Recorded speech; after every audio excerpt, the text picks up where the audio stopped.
Hello everyone, in today's video, I'm going to show you how to fix YouTube videos suddenly getting dark on Android. First, open the Google Play Store on your mobile device. Here, search for YouTube and make sure the app is updated to the latest version. If you see an update button, tap on it and wait until the update is fully installed. Updates often fix brightness and display bugs. Then go back and open your phone settings.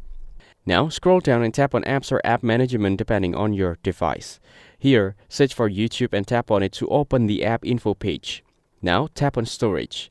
Then tap on Clear Cache. This will not delete your account or videos, but it will remove temporary files that may be causing the screen to appear dark. Now, go back to the Play Store again and double check that YouTube is fully updated. Next, swipe down the Notification Center and turn off Dark Mode if it is enabled. Sometimes, system-wide dark mode affects app appearance. Now go back and open YouTube. Then tap on You from the bottom right corner of the screen. Here, tap on the Settings icon from the top right corner. Now tap on General. Here, tap on Appearance. Now, select Light Theme instead of the Dark Theme. After that, close and reopen the YouTube app to check if the brightness issues is fixed. If the problem continues, you can also restart your phone once to refresh the system display settings. That's it. Thanks for watching. Don't forget to like and subscribe for more videos.